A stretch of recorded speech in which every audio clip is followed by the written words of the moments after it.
During the summer of 2003, events in the northeastern United States involving a strange, human-like creature sparked brief local media interest before an apparent blackout was enacted.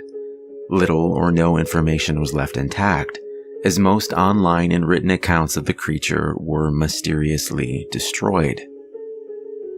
Primarily focused in rural New York State and once found in Idaho, self-proclaimed witnesses told stories of their encounters with a creature of unknown origin.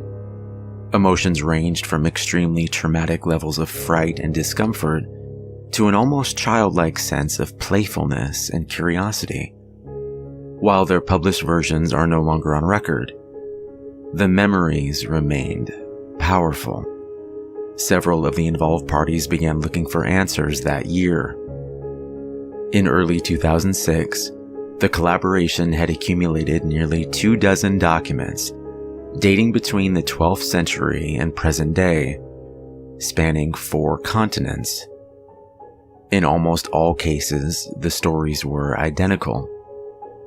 I've been in contact with a member of this group and was able to get some excerpts from their upcoming book. A suicide note, 1964. As I prepare to take my life, I feel it necessary to assuage any guilt or pain I have introduced through this act. It is not the fault of anyone other than him. For once I awoke and felt his presence, and once I awoke and saw his form, and looked into his eyes. I cannot sleep without fear of what I might next awake to experience. I cannot ever wake. Goodbye. Found in the same wooden box were 2 empty envelopes addressed to William and Rose, and 1 loose personal letter with no envelope. Dearest Linny, I have prayed for you. He spoke your name. A journal entry, translated from Spanish, 1880. I have experienced the greatest terror. I see his eyes when I close mine. They are hollow, black. They saw me and pierced me. His wet hand. I will not sleep. A mariner's log, 1691.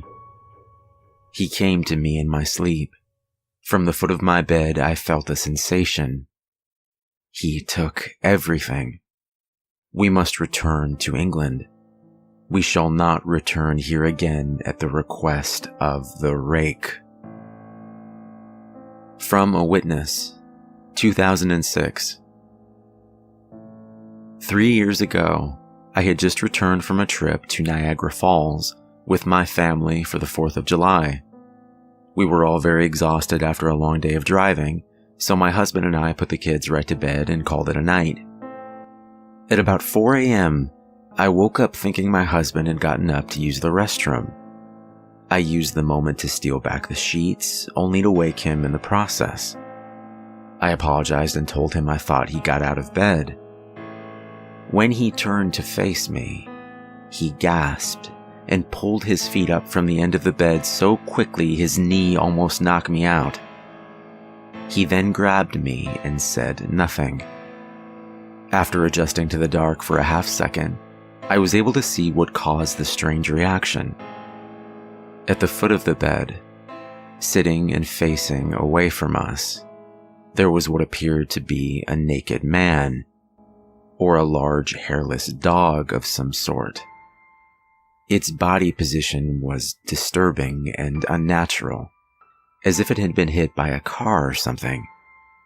For some reason, I was not instantly frightened by it, but more concerned as to its condition.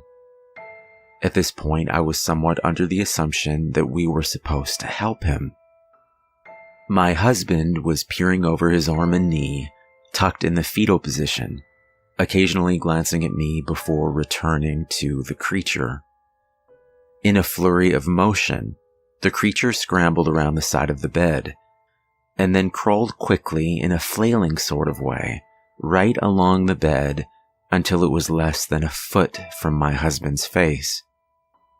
The creature was completely silent for maybe 30 seconds, or maybe it was just 4 or 5. It seemed like a long time, just looking at my husband. The creature then placed its hand on his knee and ran into the hallway leading to the kids' rooms.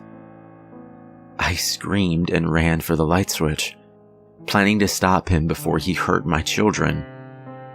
When I got to the hallway, the light from the bedroom was enough to see it crouching and hunched about 20 feet away. He turned around and looked directly at me, covered in blood. I flipped the switch on the wall and saw my daughter, Clara. The creature ran down the stairs while my husband and I rushed to help our daughter. She was very badly injured and spoke only once more in her short life. She said, "He is the Rake." My husband drove his car into a lake that night while rushing our daughter to the hospital. They didn't survive. Being a small town, news got around pretty quickly. The police were helpful at first, and the local newspaper took a lot of interest as well. However, the story was never published and the local television news never followed up either.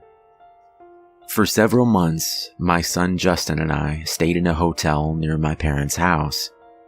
After we decided to return home, I began looking for answers myself. I eventually located a man in the next town over who had a similar story. We got in contact and began talking about our experiences. He knew of 2 other people in New York who had seen the creature we now referred to as the Rake. It took the 4 of us about 2 solid years of hunting on the internet and writing letters to come up with a small collection of what we believed to be accounts of the Rake. None of them gave any details, history, or follow-up. One journal had an entry involving the creature in its first 3 pages, and never mentioned it again. A ship's log explained nothing of the encounter, saying only that they were told to leave by the Rake. That was the last entry in the log. There were, however, many instances where the creature's visit was one of a series of visits with the same person. Multiple people also mentioned being spoken to, my daughter included. This led us to wonder if the Rake had visited any of us before our last encounter. I set up a digital recorder near my bed and left it running all night every night for 2 weeks. I would tediously scan through the sounds of me rolling around in my bed each day when I woke up. By the end of the 2nd week, I was quite used to the occasional sound of sleep while blurring through the recording at 8 times the normal speed. On the first day of the 3rd week, I thought I heard something different. What I found was a shrill voice. It was the Rake. I can't listen to it long enough to even begin to transcribe it. I haven't let anyone listen to it yet. All I know is that I've heard it before, and I now believe that it spoke when it was sitting in front of my husband. I don't remember hearing anything at the time, but for some reason, the voice on the recorder immediately brings me back to that moment. The thoughts that must have gone through my daughter's head still haunt me to this day. I have not seen the Rake since he has ruined my life, but I know that he has been with me in my room while I slept. I know and I fear that one night I'll wake up and I'll see him staring right back.